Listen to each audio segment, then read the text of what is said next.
Hi, I'm Kaviraj from scoringtarget.com. In today's session, we are going to discuss poem 3, A Girl Called Golden, Important Questions and Answers for 9th Standard Students, presented by ಕವಿರಾಜ್ರಿಗೆ. ಆತ್ಮೀಯ ವಿದ್ಯಾರ್ಥಿಗಳೇ, ತಮ್ಮೆಲ್ಲರಿಗೂ ಇವತ್ತಿನ ತರಗತಿಗೆ ಸ್ವಾಗತ ಬಯಸ್ತಾ ಇವತ್ತಿನ ತರಗತಿಯಲ್ಲಿ ನಾವು 9ನೇ ತರಗತಿಯ 3ನೇ ಪೊಯಮ್ ಅ ಗರ್ಲ್ ಕಾಲ್ಡ್ ಗೋಲ್ಡನ್ ಅಂತಕ್ಕಂಥ ಪೊಯಮ್ದಿಂದ ಇಂಪಾರ್ಟೆಂಟ್ ಕ್ವಶನ್ ಆನ್ಸರ್ಗಳನ್ನ ಡಿಸ್ಕಸ್ ಮಾಡೋಣ. ಈ ಪದ್ಯದ ಹಿಂದ್ಗಡೆ ಇರತಕ್ಕಂಥ ಪ್ರಶ್ನೆಗಳನ್ನ ಇಲ್ಲಿ ನಾವು ಡಿಸ್ಕಸ್ ಮಾಡ್ತಿದ್ವಿ. ಈ ಪೊಯಮ್ಗೆ ಸಂಬಂಧಪಟ್ಟಂತೆ ಕನ್ನಡ ಮತ್ತು ಇಂಗ್ಲೀಷ್ ಸಾರಾಂಶದ ವಿಡಿಯೋನ ನೀವು ನೋಡಬೇಕಂದ್ರೆ ಅದರ ಲಿಂಕನ್ನು ಕಾಮೆಂಟ್ ಬಾಕ್ಸಲ್ಲಿ ಕೊಡ್ತೀನಿ, ನೋಡ್ಬೋದು. ಜೊತೆಗೆ 9ನೇ ತರಗತಿಯ ಎಲ್ಲ ಪಾಠಗಳು ಮತ್ತು ಪದ್ಯಗಳ ಕ್ವಶನ್ ಆನ್ಸರ್ ಮತ್ತು ಸಮರಿ ವಿಡಿಯೋಗಳನ್ನ ನೋಡಬೇಕಂದ್ರೆ ಅದರ ಲಿಂಕನ್ನು ಕೂಡ ಕಾಮೆಂಟ್ ಬಾಕ್ಸಲ್ಲಿ ಕೊಡ್ತೀನಿ, ನೋಡ್ಬೋದು. ಸೊ ಈಗ ನಾವು ಕ್ವಶನ್ ಆನ್ಸರ್ನ ಡಿಸ್ಕಸ್ ಮಾಡ್ತಾ ಇದ್ವಿ. ಮೊದಲನೇ ಪ್ರಶ್ನೆ, working in pairs group answer the following questions ಅಂತ. ಸೊ ಮೊದಲನೇ ಪ್ರಶ್ನೆ, which of the following description best suits the poem. Descriptions ಅಂದರೆ ವಿವರಣೆಗಳು, ಸೂಟ್ಸ್ ಅಂದರೆ ಸೂಕ್ತವಾಗೋದು. ಅಂದರೆ ಈ ಕವನದ ಯಾವ ವಿವರಣೆ ಸೂಕ್ತವಾಗಿದೆ ಅಂತ ಒಂದು ಕ್ವೆಶನ್ ಇದೆ. ಇಲ್ಲಿ 4 ನಿಮಗೆ ಕ್ವೆಶನ್ಸ್ ಆಪ್ಷನ್ಸ್ ಇರುತ್ತೆ, ಆನ್ಸರ್ಸ್ ಇರುತ್ತೆ ನೋಡಿ. A, praising Betty Cuthbert, Betty ಕರ್ತ್ಬರ್ಟನ್ನು ಹೊಗಳೋದು. B, criticising Betty Cuthbert, Betty ಕರ್ತ್ಬರ್ಟನ್ನು ವಿಮರ್ಶೆ ಮಾಡೋದು. ಸಿ, ಕ್ವೆಶನಿಂಗ್ ಬೆಟ್ಟಿ ಕರ್ತ್ಬರ್ಟ್, ಬೆಟ್ಟಿ ಕರ್ತ್ಬರ್ಟನ್ನು ಪ್ರಶ್ನಿಸೋದು ಅಂತ. ಸೊ ಇಲ್ಲಿ ಸರಿಯಾದ ಉತ್ತರ option A, praising Betty Cuthbert. ಈ ಕವನ ಯಾವ ಒಂದು ವಿವರಣೆ ಕೊಡುತ್ತೆ ಅಂದರೆ ಬೆಟ್ಟಿ ಕರ್ತ್ಬರ್ಟನ್ನು ಹೊಗಳೋದು. Question 2, look at the first stanza and complete the table. ನಿಮಗೆ ಇಂಗ್ಲೀಷ್ ಟೆಕ್ಸ್ಟ್ ಬುಕ್ನ ಈ ಪೊಯಮ್ ಹಿಂದ್ಗಡೆ ಒಂದು ಟೇಬಲನ್ನು ಕೊಡ್ತಾರೆ, ಅದನ್ನು ಫಿಲ್ ಇನ್ ದ ಬ್ಲ್ಯಾಂಕ್ಸ್ ಟೈಪಲ್ಲಿ ಫಿಲಪ್ ಮಾಡಬೇಕು. ಒಂದು ಕಾಲಮಲ್ಲಿ ಬೆಟ್ಟಿ ಕರ್ತ್ಬರ್ಟ್ ಹೆಸರಿರುತ್ತೆ, ಇನ್ನೊಂದು ಕಡೆ ಹರ್ ಕ್ಲಾಸ್ ಸ್ಕೂಲ್ ಮೇಟ್ಸ್, ಅವಳ ತರಗತಿಯ ಸಹಪಾಠಿಗಳಿರ್ತಾರೆ. ಸೊ ನೋಡಿ, ಮೊದಲನೇದು ಸಿರ್ಯಾನ್, ಬೆಟ್ಟಿ ಕರ್ತ್ಬರ್ಟ್ ಓಡೋ ಟೈಮಲ್ಲಿ ಅವಳ ಗೆಳತಿಯರು ಏನು ಮಾಡ್ತಿದ್ರು ಅಂತ ನಿಮಗೆ ಡ್ಯಾಶ್ ಕೊಟ್ಟಿದ್ದರು. ಅಲ್ಲಿ ಉತ್ತರ ದೇ ಆರ್ ವಾಕಿಂಗ್, ಅಂದರೆ ಬೆಟ್ಟಿ ಕರ್ತ್ಬರ್ಟ್ ಓಡೋ ಟೈಮಲ್ಲಿ ಅವರು ವಾಕ್ ಮಾಡ್ತಾಯಿದ್ರು. ಇನ್ನು ಬಿ, ಸಿ ಸ್ಪ್ರಿಂಟ್ ಅಂತೇಳಿ ಫಿಲ್ ಇನ್ ದ ಬ್ಲ್ಯಾಂಕ್ಸ್ ಕೊಟ್ಟಿದ್ದರು. ಅದರ ಕ್ಲಾಸ್ಮೇಟ್ಸ್ ಏನು ಮಾಡ್ತಿದ್ರು ಅಂದರೆ ದೇ ರ್ಯಾನ್, ಅವರೆಲ್ಲ ಓಡ್ತಾ ಇದ್ರು. ಸೊ ಅವರು ಓಡೋ ಟೈಮಲ್ಲಿ ಬೆಟ್ಟಿ ಕರ್ತ್ಬರ್ಟ್ ಏನು ಮಾಡ್ತಾಯಿದ್ರು, ಸಿ ಸ್ಪ್ರಿಂಟ್, ವೇಗವಾಗಿ ಓಡ್ತಿದ್ರು ಅಂತ. ಸೊ ಈ ಅಂಡರ್ಲೈನ್ ಮಾಡಿದಂಥದ್ದು ಫಿಲ್ ಇನ್ ದ ಬ್ಲ್ಯಾಂಕ್ಸಲ್ಲಿ ಕೊಟ್ಟಂಥ ಆನ್ಸರ್ಗಳು. ಸಿ ಟ್ರೈನ್ಡ್, ಇಲ್ಲಿ ಫಿಲ್ ಇನ್ ದ ಬ್ಲ್ಯಾಂಕ್ಸ್ ಕೊಟ್ಟಿದ್ದರು. ಅಂದರೆ ಅವರು ಗೆಳತಿಯರೆಲ್ಲ ಆಟ ಆಡ್ತಿರ್ಬೇಕಾದ್ರೆ, ದೇ ಪ್ಲೇಟ್, ಗೆಳತಿಯರೆಲ್ಲ ಆಟ ಆಡ್ತಿರ್ಬೇಕಾದ್ರೆ ಅವಳು ತರಬೇತಿಯನ್ನು ಪಡಿತಾ ಇದ್ರು ಅಂತ. ಓಕೆ, ಮುಂದಿನ ಪ್ರಶ್ನೆ ನೋಡೋಣ. Question number 3, which line in the first stanza suggest that Betty actually enjoyed what she was doing. ಈ ಕವನದ ಮೊದಲನೇ ಚರಣದ ಯಾವ ಸಾಲು ಬೆಟ್ಟಿ ಕರ್ತ್ಬರ್ಟ್ ನಿಜವಾಗ್ಲೂ ಎಂಜಾಯನ್ನು ಮಾಡ್ತಿದ್ರು, ಅವಳು ಮಾಡ್ತಕ್ಕಂಥ ಕೆಲಸದಲ್ಲಿ ಎಂಜಾಯ್ನ ಪಡ್ತಿದ್ರು ಅಂತ ಸೂಚಿಸುತ್ತೆ. ಆ ಸಾಲನ್ನು ಬರಿಬೇಕು, ಫಸ್ಟ್ ಸ್ಟಾನ್ಜಾದಲ್ಲಿ ಇರುತ್ತೆ. Answer, the following line suggest that Betty actually enjoyed what she was doing. ಈ ಕೆಳಗಿನ ಸಾಲು ಬೆಟ್ಟಿ ನಿಜವಾಗ್ಲೂ ತಾನು ಮಾಡ್ತಕ್ಕಂಥ ಕೆಲಸದಲ್ಲಿ ಎಂಜಾಯ್ ಮಾಡ್ತಿದ್ರು ಅನ್ನೋದನ್ನು ಸೂಚಿಸುತ್ತೆ ಅಂತ ಬರೆದು ಕೆಳಗಡೆ ಆ ಲೈನನ್ನು ಬರಿಬೇಕು. What was the secret that made it seem fun. ಅಂದರೆ ನಿನಗೆ ಇಷ್ಟು ಒಂದು ಫನ್ ಅನಿಸೋಕ್ಕೆ ಯಾವ ಒಂದು ಸೀಕ್ರೆಟ್ ಕಾರಣ ಅಂತ ಇಲ್ಲೊಂದು ಪ್ರಶ್ನೆ ಇದೆ. ಈ ಸಾಲು ನಮಗೆ ಉತ್ತರವಾಗುತ್ತೆ, ಸರಿನಾ? ಮುಂದಿನ ಪ್ರಶ್ನೆ, question number 4, there are questions in the first stanza which are answered in the second stanza again as questions. Relate them with the help of your partner. ಅಂದರೆ ಈ ಕವನದ ಮೊದಲನೇ ಸ್ಟಾನ್ಜಾದಲ್ಲಿ ಕೆಲವೊಂದು ಪ್ರಶ್ನೆಗಳನ್ನು ಕೊಟ್ಟಿದ್ದಾರೆ. ಆ ಪ್ರಶ್ನೆಗಳ ಉತ್ತರ ಎರಡನೇ ಸ್ಟಾನ್ಜಾದಲ್ಲಿ ಆ್ಯಸ್ ಎ ಕ್ವೆಶನ್ ಆಗಿ ಕೊಟ್ಟಿರ್ತಾರೆ. ಸೊ ಒಂದು ಮಾಡೆಲ್ ಆಗಿ ಅವರು ನಿಮಗೆ ಕೊಟ್ಟಿರ್ತಾರೆ, ಆ ಥರದ್ದು ಇನ್ನೂ ಕ್ವೆಶನ್ಗಳನ್ನ ಮಾಡಿ ಅಂತ ಹೇಳಿದ್ದಾರೆ. ಸೊ ನೋಡಿ, ಒಂದು ಎಕ್ಸಾಂಪಲ್ ಕೊಟ್ಟಿದ್ದಾರೆ.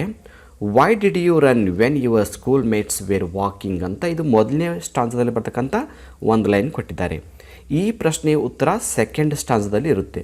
ಅದು ಉತ್ತರ ಯಾವುದಂದರೆ was it the feel of the air and sunshine. So ಈ ಥರ ನಾವು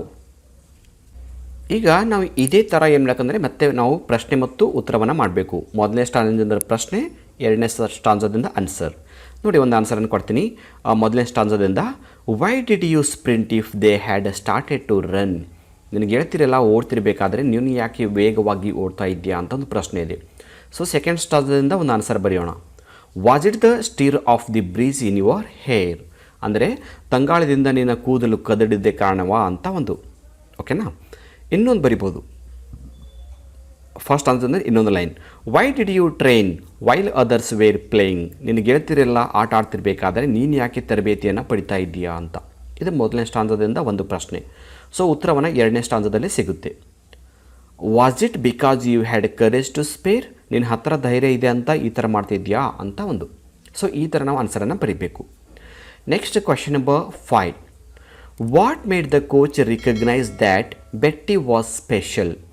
ಸೊ ಬೆಟ್ಟಿ ಹತ್ರ ಯಾವ ಒಂದು ಸ್ಪೆಷಾಲಿಟಿಯನ್ನು ನೋಡಿಕೊಂಡು ಆ ಥರ ಕೋಚು ಅವಳನ್ನು ತರಬೇತಿಯನ್ನು ಕೊಡ್ತಾನೆ, ಅಂದರೆ ಯಾವ ಒಂದು ವಿಶೇಷತೆಯನ್ನು ಅವಳಲ್ಲಿ ಅವನು ಗುರುತಿಸ್ತಾನೆ ಅಂತ ಪ್ರಶ್ನೆ ಇದೆ. ಸೊ ಆನ್ಸರ್ ಇಲ್ಲಿ ನಮಗೆ 4 ಆನ್ಸರನ್ನು ಕೊಟ್ಟಿದ್ದಾರೆ. A, she was brave and a fast runner ಅಂತ. B, she was a determined and hard working ಅಂತ. ಅಂದರೆ ಈಗ ನೋಡಿ, A, she was brave and fast runner, ಅವಳು ಧೈರ್ಯವಂತಳಾಗಿದ್ದಳು ಮತ್ತು ವೇಗವಾಗಿ ಓಡ್ತಾ ಇದ್ದಳು. B, she was a determined and hard working, ಅವಳು ದೃಢವಾದ ನಿರ್ಧಾರವನ್ನು ಹೊಂದಿದ್ದಳು ಮತ್ತು ಕಷ್ಟಪಟ್ಟು ಕೆಲಸವನ್ನು ಮಾಡ್ತಿದ್ದಳು. C, she gave him advice about running, ಅವಳು ತರಬೇತುದಾರನಿಗೆ ಯಾವ ಥರ ಓಡಬೇಕಂತ ಸಲಹೆಯನ್ನು ಕೊಟ್ಟಿದ್ದಳು. D, C was prepare to accept his advice, ಅವಳು ತರಬೇತುದಾರ ಕೊಡ್ತಕ್ಕಂಥ ಸಲಹೆಯನ್ನು ಸ್ವೀಕಾರ ಮಾಡ್ತಿದ್ದಳು. Tick the right choices, so ಇಲ್ಲಿ 4 ಉತ್ತರಗಳನ್ನು ಕೊಟ್ಟಿದ್ದಾರೆ. 4ರಲ್ಲಿ ಯಾವ ಉತ್ತರಗಳು ಸರಿಯಾಗುತ್ತೆ ಅಂತ ನಾವಿಲ್ಲಿ ಟಿಕ್ ಮಾಡಬೇಕು. ಸೊ ಅದರ ಉತ್ತರ ಇಲ್ಲಿ ಬರ್ತೀನಿ ನೋಡಿ, ಆಪ್ಷನ್ ಬರ್ತೀನಿ. ಆನ್ಸರ್ ಎ, ಬಿ ಮತ್ತು ಡಿಗಳು ಸರಿಯಾಗಿವೆ. ಅಂದರೆ ಇಲ್ಲಿ ಸಿ ಒಂದು ಮಾತ್ರ ತಪ್ಪವಾಗಿದೆ. Okay, move to the next question. Question 6, which lines in the third stanza suggests that it is not easy to become a winner. ಈ ಕವನದ 3ನೇ ಚರಣದಲ್ಲಿ ಯಾವ ಸಾಲು ಗೆಲ್ಲುವು ಅಷ್ಟು ಸರಳ ಅಲ್ಲ ಅಂತಕ್ಕಂಥದ್ದನ್ನು ಸೂಚಿಸುತ್ತೆ ಅಂತ ಬರಿಬೇಕು. ಅಂದರೆ ಗೆಲುವು ಪಡ್ಕೋಬೇಕಂದ್ರೆ ಅಷ್ಟು ಈಸಿಯಾಗಿ ಪಡ್ಕೊಳ್ಳೋಕ್ಕೆ ಸಾಧ್ಯ ಇಲ್ಲ ಅಂತಕ್ಕಂಥದ್ದು ಯಾವ ಸಾಲು ಸೂಚಿಸುತ್ತೆ, ಅದು 3ನೇ ಸ್ಟಾಂಜದಿಂದ ಆಯ್ಕೆ ಮಾಡಿಕೊಳ್ಳಬೇಕು. ಉತ್ತರ ನೋಡಿ, the following lines suggest that it is not easy to become a winner. ಈ ಕೆಳಗಿನ ಸಾಲು ಗೆಲುವು ಅನ್ನೋದು ಅಷ್ಟು ಈಸಿಯಾಗಿ ಬರೋದಿಲ್ಲ ಅಂತಕ್ಕಂಥ ಸಾಲನ್ನು ಸೂಚಿಸುತ್ತೆ. ಸೊ ಆ ಸಾಲು ಯಾವುದು? Line 1, showing your will when the muscles were aching. Muscles ಅಂದರೆ ಸ್ನಾಯುಗಳು, ಏಕಿಂಗ್ ಅಂದರೆ ಪೇನ್ ಆಗೋದು, ನೋವಾಗೋದು. ಅಂದರೆ ಇಷ್ಟೆಲ್ಲ ಮಸಲ್ಸ್ಗಳು, ಸ್ನಾಯುಗಳು ನೋವಾಗ್ತಿದ್ರು ಕೂಡ ನಿನ್ನ ಒಂದು ಇಚ್ಛಾಶಕ್ತಿಯನ್ನು ಪ್ರದರ್ಶನ ಮಾಡ್ತಾ ಇದೆಯಾ ಅಂತಕ್ಕಂಥ ಒಂದು ಲೈನ್. ಇನ್ನೊಂದು line, long spells of effort and much to be learned. ಸಾಕಷ್ಟು ಎಫರ್ಟ್ ಮಾಡಿ ಸಾಕಷ್ಟು ಕಲಿತಾ ಇದೆಯಾ ಅಂತಕ್ಕಂಥ ಒಂದು ಲೈನ್. ಇಲ್ಲಿ 2 ಲೈನ್ಗಳು ಏನು ಸೂಚಿಸುತ್ತೆ ಅಂದರೆ ಗೆಲುವು ಅನ್ನೋದು ಅಷ್ಟು ಸರಳವಾಗಿ ಸಿಗೋದಿಲ್ಲ ಅಂತಕ್ಕಂಥದ್ದು. ಓಕೆ, ಇನ್ನೊಂದು ಲೈನ್ ಇದೆ ನೋಡಿ, third line, heeding the words that some others rejected. ಇನ್ನು ಕೆಲವರು ನಮ್ಮ ಮಾತುಗಳನ್ನು ತಿರಸ್ಕಾರ ಮಾಡ್ತಾರೆ, ನಮ್ಮನ್ನು ತಿರಸ್ಕಾರದಿಂದ ಕಾಣ್ತಾರೆ ಅಂತಕ್ಕಂಥ ಒಂದು ಲೈನ್ ಕೂಡ. ಸೊ ಇಲ್ಲಿ 3 ಲೈನ್ಗಳಿವೆ, ನೀವು ಯಾವುದಾದ್ರೂ 2 ಲೈನ್ ಕೂಡ ಬರಿಬೋದು. ಅದು ಆನ್ಸರ್ ನೋಡಿಕೊಂಡು ಬರಿಬೇಕಾಗುತ್ತೆ. ಅಂದರೆ 2 ಅಂಕದ ಪ್ರಶ್ನೆ ಇದ್ದರೆ ಸೊ 1 ಅಥವಾ 2 ಲೈನ್ ಬರಿಬೋದು. 3 ಅಂಕದ ಪ್ರಶ್ನೆಯಾಗಿ ಕೇಳಿದರೆ ಇಷ್ಟು ಆನ್ಸರನ್ನು ನೀವು ಬರಿಬೇಕಾಗುತ್ತೆ. ಓಕೆ, ಮುಂದಿನ ಪ್ರಶ್ನೆಗೆ ಹೋಗೋಣ. Question number 7, Betty was very young when she won gold medals at the Olympics. Pick out the word that suggests this. ಒಲಿಂಪಿಕ್ಸ್ನಲ್ಲಿ ಬಂಗಾರದ ಪದಕಗಳನ್ನು ಪಡೆಯೋ ಸಮಯದಲ್ಲಿ ಬೆಟ್ಟಿ ಕತ್ಪರ್ಡ್ ತುಂಬ ಚಿಕ್ಕವಳಾಗಿದ್ದರು ಅಂತಕ್ಕಂಥ ಸೂಚಿಸ್ತಕ್ಕಂಥ ಪದ ಯಾವುದು ಅಂತ ಕೇಳಿದ್ದಾರೆ. ಅಂದರೆ ಈ ಕವನದ ಒಂದು ಪದವನ್ನು ಆಯ್ಕೆ ಮಾಡ್ಕೋಬೇಕು. ಆ ಪದ ಏನು ಸೂಚಿಸಬೇಕಂದ್ರೆ ಬಂಗಾರದ ಪದಕವನ್ನು ಪಡ್ಕೋತಕ್ಕಂಥ ಸಮಯದಲ್ಲಿ ಬೆಟ್ಟಿ ಕತ್ಪರ್ಡ್ ತುಂಬ ಚಿಕ್ಕವಳಿದ್ರು ಅಂತ ಸೂಚಿಸಬೇಕು. ನೋಡಿ answer, the word teen suggest that Betty was very young when she won gold medals at the Olympics. So ಇಲ್ಲಿ ಟೀನ್ ಅಂತಕ್ಕಂಥ ಪದ ಬೆಟ್ಟಿ ಕತ್ಪರ್ಡ್ ಬಂಗಾರದ ಪದಕವನ್ನು ಪಡ್ಕೋತಕ್ಕಂಥ ಸಮಯದಲ್ಲಿ ತುಂಬ ಚಿಕ್ಕವಳಿದ್ರು ಅಂತ ಸೂಚಿಸುತ್ತೆ. ಸೊ ಇಲ್ಲಿ ಆನ್ಸರ್ ಯಾವುದು? ಟೀನ್. ಟೀನ್ ಅಂದರೆ ಚಿಕ್ಕವಳು ಅಂತ. ಸೊ ಕೊನೆಯ ಪ್ರಶ್ನೆ ಈ ಕವನದಿಂದ, do you think the title A Girl Called Golden is appropriate? Give reasons. Appropriate ಅಂದರೆ ಸೂಕ್ತವಾಗಿರೋದು. ಸೊ ಈ ಕವನದ ಒಂದು ಟೈಟಲ್ ಏನಿದೆ, ಕವನದ ಒಂದು ಚರಣ ಅಂದರೆ ಹೆಸರು, ಈ ಪೊಯಮ್ ಹೆಸರು ಏನಿದೆ, ಅ ಗರ್ಲ್ ಕಾಲ್ಡ್ ಗೋಲ್ಡನ್. ಈ ಕವನದ ಹೆಸರು ಸೂಕ್ತವಾಗಿದೆನಾ ಅಂತ ಒಂದು ಪ್ರಶ್ನೆ ಇದೆ. ಇಲ್ಲಿ ರೀಸನನ್ನು ಕೊಡಬೇಕು. ಈ ಕವನದ ಒಂದು ಟೈಟಲ್ ಸೂಕ್ತವಾಗಿದ್ದರೆ ಯಾಕೆ ಸೂಕ್ತವಾಗಿದೆ ಅಂತ ನಾವು ರೀಸನ್ ಕೊಡಬೇಕು. ಒಂದು ವೇಳೆ ಸೂಕ್ತ ಆಗಿಲ್ಲ ಅಂತ ನೀವು ಉತ್ತರ ಕೊಟ್ಟರೆ ಯಾಕೆ ಸೂಕ್ತವಾಗಿಲ್ಲ ಅಂತ ಕೂಡ ರೀಸನ್ ಕೊಡಬೇಕು. ಇಲ್ಲಿ 2 ಪ್ರಶ್ನೆಗಳಿವೆ. ಒಂದು, ಈ ಟೈಟಲ್ ಸೂಕ್ತವಾಗಿದೆಯಾ ಅಂತ. Answer, yes the title of this poem is appropriate. ಹೌದು, ಈ ಕವನದ ಸಾಲು ಅಂದರೆ ಟೈಟಲ್ ಸೂಕ್ತವಾಗಿದೆ. ಈಗ ಕಾರಣ ಕೊಡಬೇಕು. Because Betty Cuthbert won 4 gold medals in Melbourne and Tokyo Olympics. ಈ ಕವನದ ಒಂದು ಟೈಟಲ್ ಸೂಕ್ತವಾಗಿದೆ ಏಕೆಂದರೆ ಬೆಟ್ಟಿ ಕತ್ಬರ್ಟ್ 4 ಬಂಗಾರದ ಪದಕಗಳನ್ನು ಮೆಲ್ಬೋರ್ನ್ನಲ್ಲಿ ಮತ್ತು ಟೋಕಿಯೋದಲ್ಲಿ ನಡೆದಂಥ ಒಲಿಂಪಿಕ್ಸಲ್ಲಿ ಪಡ್ಕೊಂಡಿದ್ದರು. ಹೀಗಾಗಿ ಈ ಕವನದ ಹೆಸರು ಸೂಕ್ತವಾಗಿದೆ.